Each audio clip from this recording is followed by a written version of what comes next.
Livro de 2 Samuel, capítulos 9 e 10. Certo dia, Davi perguntou: Resta alguém da família de Saul a quem eu possa mostrar bondade por causa de Jonatas? Havia um servo da família de Saul, cujo nome era Ziba, e o trouxeram a Davi. Você é Ziba? Perguntou o rei. Sim, seu servo, meu senhor, respondeu Ziba. Então o rei lhe perguntou: Resta alguém da família de Saul? Se resta, gostaria de mostrar a bondade de Deus para com ele. Um dos filhos de Jonatas ainda está vivo, respondeu Ziba. Ele é aleijado dos 2 pés. Onde ele está? Perguntou o rei. Ziba respondeu: Em Lodebar, na casa de Maquir, filho de Amiel. Então Davi mandou buscá-lo na casa de Maquir. Seu nome era Mefibosete, filho de Jonatas, filho de Saul. Quando compareceu diante de Davi, curvou-se com o rosto no chão. Davi disse: Saudações, Mefibosete. Mefibosete respondeu: Aqui está seu servo, meu senhor. Não tenha medo, disse Davi. Quero mostrar bondade a você por causa de Jonatas, seu pai. Vou lhe dar todas as terras que pertenciam a seu avô Saul e você comerá sempre aqui comigo à mesa do rei. Mefibosete se prostrou e disse: Quem é seu servo para que o Senhor mostre bondade a alguém como eu, que não vale mais do que um cão morto? Então o rei mandou chamar Ziba, servo de Saul, e disse: Dei ao neto do seu senhor tudo o que pertencia a Saul e à família. Você, seus filhos e seus servos cultivarão a terra para ele, a fim de produzir alimento para a casa do seu senhor. Mefibosete, neto do seu senhor, comerá sempre à minha mesa. Ziba tinha 15 filhos e 20 servos. Sou seu servo, respondeu Ziba. Farei tudo o que meu senhor o rei mandou. E daquele momento em diante, Mefibosete passou a comer à mesa de Davi como se fosse um dos seus filhos. Mefibosete tinha um filho ainda jovem chamado Mica. Daquele momento em diante, todos os membros da casa de Ziba se tornaram servos de Mefibosete. E Mefibosete, que era aleijado dos 2 pés, morava em Jerusalém e comia sempre à mesa do rei. Algum tempo depois, morreu Naás, rei dos Amonitas, e seu filho Anum subiu ao trono. Davi disse: Vou demonstrar lealdade a Anum, assim como seu pai Naás sempre foi leal a mim. Então Davi enviou representantes para expressar seu pesar a Hanum pela morte do pai dele. Mas, quando os representantes de Davi chegaram à terra de Amon, os líderes amonitas disseram a Hanum, seu senhor: O rei acredita mesmo que esses homens estão aqui para honrar seu pai? Não! Davi os enviou com o objetivo de espionar a cidade para vir e conquistá-la. Então Hanum prendeu os representantes de Davi, raspou metade da barba de cada um, cortou metade das suas roupas até as nádegas e os expulsou da sua terra. Quando Davi soube o que havia acontecido, enviou mensageiros ao encontro dos homens para que lhe dissessem: Fiquem em Jericó até que sua barba tenha crescido e voltem em seguida, pois estavam muito envergonhados. Quando os amonitas perceberam quanto haviam enfurecido Davi, contrataram 20.000 soldados de infantaria dos sírios das terras de Bet-Reob e Zobá, 1.000 homens do rei de Maaca e 12.000 da cidade de Tobi. Davi foi informado disso e enviou Joabe e todos os seus guerreiros para lutarem contra eles. As tropas amonitas avançaram e formaram sua frente de batalha à entrada da cidade, enquanto os sírios de Zobá e Reob e os homens de Tobi e Maaca se posicionaram para lutar nos campos abertos. Joabe viu que teria de lutar em 2 frentes ao mesmo tempo, por isso escolheu alguns dos melhores guerreiros de Israel e os pôs sob seu comando pessoal para enfrentar os sírios. Deixou o restante do exército sob o comando do seu irmão Abissai, que atacou os amonitas. Joabe disse a seu irmão: Se os sírios forem fortes demais para mim, venha me ajudar, e se os amonitas forem fortes demais para você, eu irei ajudá-lo. Coragem, lutemos bravamente por nosso povo e pelas cidades do nosso Deus, e que seja feita a vontade do Senhor. Joabe e suas tropas atacaram e os sírios começaram a fugir. Quando os amonitas viram que os sírios batiam em retirada, também fugiram de Abissai e recuaram para dentro da cidade. Terminada a batalha, Joabe voltou para Jerusalém. Os sírios viram que não tinham como enfrentar Israel. Assim, ao se reagrupar, receberam um reforço de soldados sírios convocados por Hadadezer do outro lado do rio Eufrates. Essas tropas chegaram a Elã, conduzidas por Sobaque, comandante das forças de Hadadezer. Quando Davi foi informado do que estava acontecendo, reuniu todo Israel, atravessou o Jordão e elevou o exército até Elã. Os sírios se posicionaram para a batalha e lutaram contra Davi. Mais uma vez, porém, os sírios fugiram dos israelitas. O exército de Davi matou 700 homens em carros de guerra e 40.000 soldados de infantaria, incluindo Sobaque, comandante do seu exército. Quando todos os reis aliados a Hadadezer viram que ele havia sido derrotado pelos israelitas, renderam-se a Israel e se tornaram súditos de Davi. Depois disso, os sírios tiveram medo de voltar a ajudar os amonitas. Livro de Jó, capítulo 39. Você sabe quando as cabras monteses dão à luz? Viu as corças nascerem? Sabe quantos meses dura sua gestação? Sabe qual é o momento do parto? Elas se agacham para dar à luz seus filhotes e assim suas crias nascem. Os filhotes crescem nos campos abertos e vão embora para nunca mais voltar. Quem deu ao jumento sua liberdade? Quem desatou suas cordas? Eu coloquei no deserto, as terras estéreis são seu lar. Ele despreza o barulho da cidade e não faz caso dos gritos do condutor. Os montes são seu pasto onde ele procura o capim. Acaso o boi selvagem aceitará ser domado? Passará a noite no curral? Você consegue prendê-lo ao arado? Acaso ele lavrará um campo para você? Sendo ele muito forte, pode-se confiar nele? Você pode ir embora certo de que ele fará seu trabalho? Pode depender dele para recolher o trigo e levá-lo ao lugar de debulhar os grãos? A avestruz bate as asas, alegre, mas não tem plumagem da cegonha. Ela põe seus ovos na terra para que sejam aquecidos no pó. Não se preocupa que alguém possa pisá-los ou que um animal selvagem os destrua.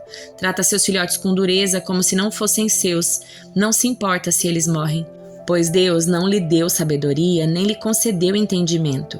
Quando, porém, ela se levanta para correr, zomba até mesmo do cavalo mais veloz e seu cavaleiro. Acaso você deu força ao cavalo ou lhe cobriu o pescoço com a crina? Deu-lhe a habilidade de pular como um gafanhoto? Seu bufar majestoso é assustador. Ele revolve o chão com as patas e alegra-se em sua força quando corre para a batalha. Ri do medo e nada teme, não foge da espada. Flechas voam ao seu redor, lanças e dardos faíscam. Agitado e enfurecido, devora o caminho, lança-se à batalha quando a trombeta ressoa. Relincha ao toque da trombeta e fareja de longe a batalha à espera das ordens do capitão e do ruído de luta. Acaso é sua sabedoria que faz o falcão voar alto e abrir as asas para o sul? É por ordem sua que a águia se eleva e faz o ninho lá do alto? Ela mora nos rochedos, constrói seu ninho nas pedras mais altas. Dali ela caça sua presa, de longe seus olhos a avistam. Seus filhotes bebem sangue e onde há um animal morto, ali ela está. Primeira carta aos Coríntios, capítulo 7. Agora, quanto às perguntas que vocês me fizeram em sua carta, digo que é bom que o homem não toque em mulher, mas uma vez que há tanta imoralidade sexual, cada homem deve ter sua própria esposa e cada mulher seu próprio marido.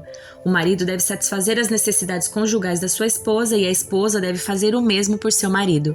A esposa não tem autoridade sobre seu corpo, mas sim o marido. Da mesma forma, não é o marido que tem autoridade sobre seu corpo, mas sim a esposa. Não privem um ao outro de terem relações sexuais, a menos que ambos concordem em abster-se da intimidade por certo tempo, a fim de se dedicarem de modo mais pleno à oração. Depois disso, unam-se novamente para que Satanás não os tente por causa da sua falta de domínio próprio. Digo isso como concessão e não como mandamento. Gostaria que todos fossem como eu, mas cada um tem seu próprio dom concedido por Deus. Um tem este tipo de dom e outro aquele. Portanto, digo aos solteiros e às viúvas, é melhor que permaneçam como eu, mas se não conseguirem se controlar, devem se casar. É melhor se casar que arder em desejo. Para os casados, porém, tem uma ordem que não vem de mim, mas do Senhor. A esposa não deve se separar do marido, mas se o fizer, que permaneça solteira ou se reconcilie com ele. E o marido não deve se separar da esposa. Agora me dirijo aos demais. Embora o Senhor não tenha dado instrução específica a respeito, se um irmão for casado com uma mulher descrente e ela estiver disposta a continuar vivendo com ele, não se separe dela. E se uma irmã for casada com um homem descrente e ele estiver disposto a continuar vivendo com ela, não se separe dele. Pois o marido descrente é santificado pela esposa e a esposa descrente é santificada pelo marido. Do contrário, os filhos seriam impuros, mas eles são santos. Se, porém, o cônjuge descrente insistir em se separar, deixe-o ir. Nesses casos, o irmão ou a irmã não está mais preso a outra pessoa, pois Deus os chamou para viver em paz. Você, esposa, como sabe que seu marido poderia ser salvo por sua causa? E você, marido, como sabe que sua esposa poderia ser salva por sua causa? Cada um continue a viver na situação em que o Senhor o colocou e cada um permaneça como estava quando Deus o chamou. Essa é a minha regra para todas as igrejas. Se o homem for circuncidado antes de crer, não deve tentar mudar sua condição. E se um homem não for circuncidado antes de crer, não o deve ser agora, pois não faz diferença se ele foi circuncidado ou não. O importante é que obedeça aos mandamentos de Deus. Sim, cada um deve permanecer como estava quando Deus o chamou. Você foi chamado sendo escravo? Não deixe que isso o preocupe, mas se tiver a oportunidade de ficar livre, aproveite-a.